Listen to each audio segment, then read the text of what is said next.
ये बताइए, एलडीए यहाँ पे एक्वायर किया है मुहान रोड योजना पे, ये काम चल रहा है, क्या किसानों को जो मुआवजा और जो भी देना था वो सबको मिल गया है या सब खुश है किसान यहाँ का? मैं 2016 में यहाँ पहली बार आया जब लखनऊ विकास प्राधिकरण ने इसका एक्वायरमेंट शुरू किया था मुहान रोड योजना के नाम से, और यहाँ के जो किसान भाई थे उनसे हम मुलाकात करके गए थे।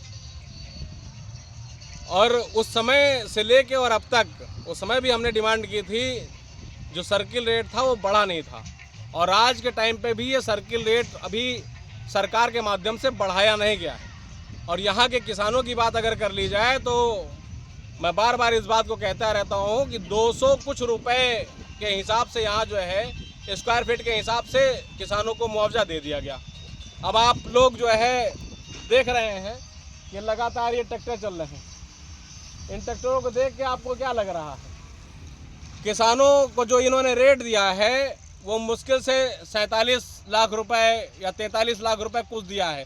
कुछ गांव है जिनमें 43 लाख रुपए दे रहे हैं, कुछ में 47 लाख रुपए दे रहे हैं। तो ये जो अंतर इनका है हर गांवों को, ये जो है तोड़ो और राजनीति करो वाली जो स्थिति शुरू से चली आ रही है, आपस में भिड़ाओ लोगों को।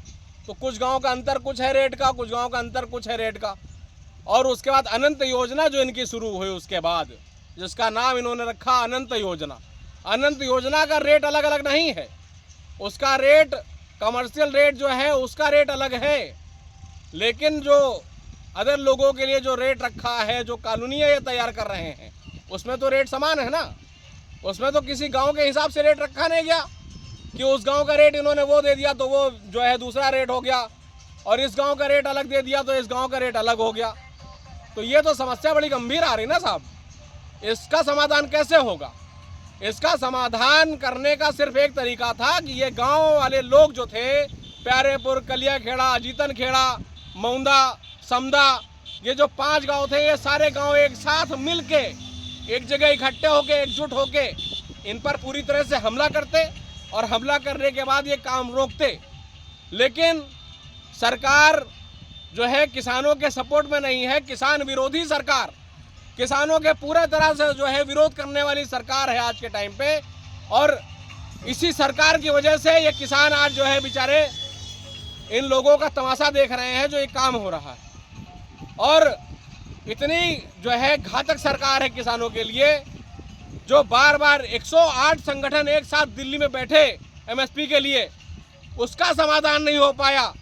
तो ये तो सिर्फ अनंत योजना की बात है, यहाँ ये 4 गांव मिलके बेचारे क्या कर लेंगे? 108 संगठन एक साथ बैठे, उस पर सरकार ने कोई अमल नहीं किया।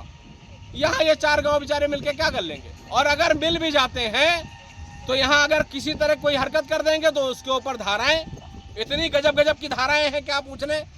सरकार उनको ये नहीं देखेगी कि वो अपने अधिकार के लिए लड़ रहे हैं, उठाएगी जेल भेज देगी। आज के टाइम पे तो बड़ी अच्छी एक योजना चल रही सरकार की कि जिसको पा जाओ बस जेल भेजो तुरंत, बिना किसी सबूत के, बिना किसी गवाह के।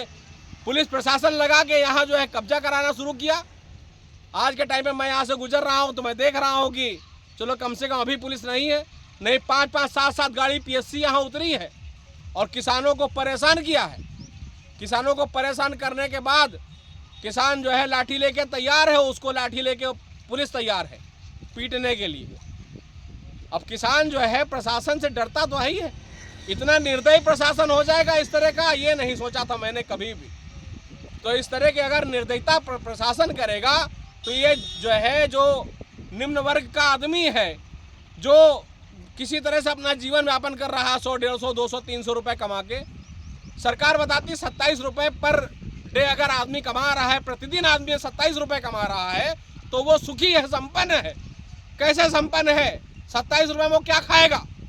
कौन सी ऐसी चीज है जो सरकार जो है, अगर किसी के 2 बच्चे हैं और 2 पति पत्नी हैं, 4 लोगों को अगर भोजन दिया जाए तो 27 रुपए में वो ऐसी क्या चीज ले आए जिससे जो है उसका जीवन यापन हो सके। मैं बहुत सारी बातें कहने के लिए, लेकिन इतनी सी बात पे जो है अब इस बात को अपनी विराम दूंगा। जय हिंद, जय भारत, जय जवान, जय किसान।